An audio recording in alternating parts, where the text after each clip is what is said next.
There is good news for educators and hope for at-risk students who struggle in school. Taking what we know about brain development, teachers should use tools to help students rather than trying to diagnose their behavior problems and punish them. Students need to be taught how to control these behaviors or self-regulate. Teaching a child how to self-regulate will not only help them become a better learner in the classroom, but also teach them how to appropriately communicate, as well as learn how to calm themselves when they are feeling anxious in any situation. Especially for those who find a normal classroom routine difficult, brain-based interventions can do many things, including stimulate and regulate the lower sections of the brain that are in need of intervention, help students self-regulate independently, and prepare students to self-regulate in situations outside of the classroom. Before learning can happen, the lower parts of the brainstem and the midbrain, need to be stimulated before critical thinking and learning can happen in the cortex, since all 4 sections of the brain are interconnected. With interventions, teachers should work with the bottom-up perspective. Remember, during the earliest stages of development, the brainstem and the midbrain, located at the bottom, were and still are the core. Without them, the other sections are unable to function properly. These 2 sections control the body's most basic functions, including regulation of heart rate, body temperature, motor skills, and others. Brain-based interventions reflect the actions that happen at these levels, which is rhythmic and repetitive. Our hearts have a beat that is consistent, so why shouldn't our regulation skills be the same? In at-risk populations, where life is typically chaotic, unorganized, and unpredictable, there's a good chance that their brainstem is sending signals out to the rest of the brain in a similar fashion. Sotomosensory activities are encouraged for students like this to help reorganize the brain and better prepare them for learning.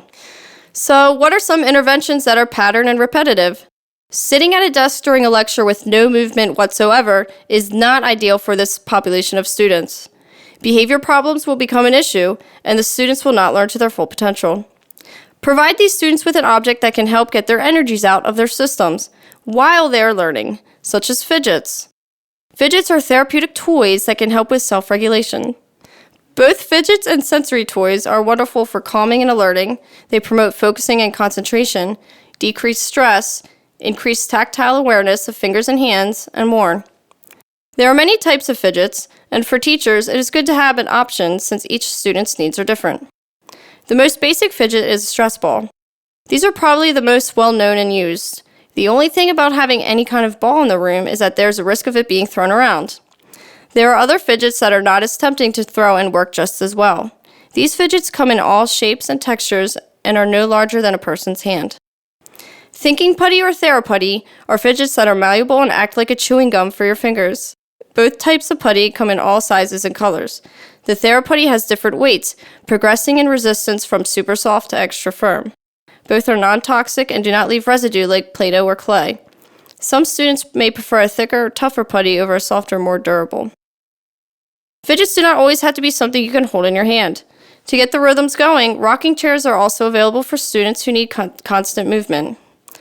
The rocking movement, similar to the rhythmic squeezing of a stress ball, also regulates and calms the lower areas of the brain. The rocking in the chairs compared to the mother rocking her child to sleep.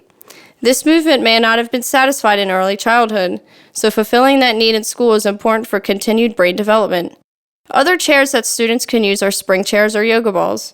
If there's a student who is in need of even more stimulation, standing desks with a rocking bar are also available for educators. If your school does not have the budget for any of these standing or sitting interventions, affordable foot bands can be wrapped around the legs of a desk or chair to be kicked, pushed, stomped, or even pulled silently during a lesson. Oral stimulation may be necessary for those students who like to chew on their pencils, shirts, or even have problems with biting others. Neglect as a child can also be the cause for these types of behaviors. Lollipops are a great regulator to have in the classroom for at-risk students, especially during high-stress situations like testing. Any type of hard candy can help calm the brain.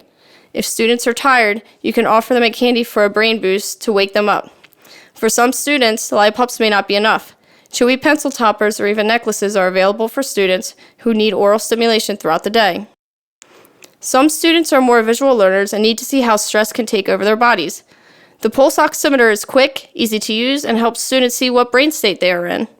The higher a student's pulse, the lower their brain state, the less likely they are able to learn. Teaching a student how to take their pulse will help them learn how to self-regulate. Breathing exercises, listening to calming music, and fidgets can help lower heart rate to calm a student down and regulate appropriately. To learn more about therapy fidgets, toys, and other tools for regulation, visit www.therapyshop.com.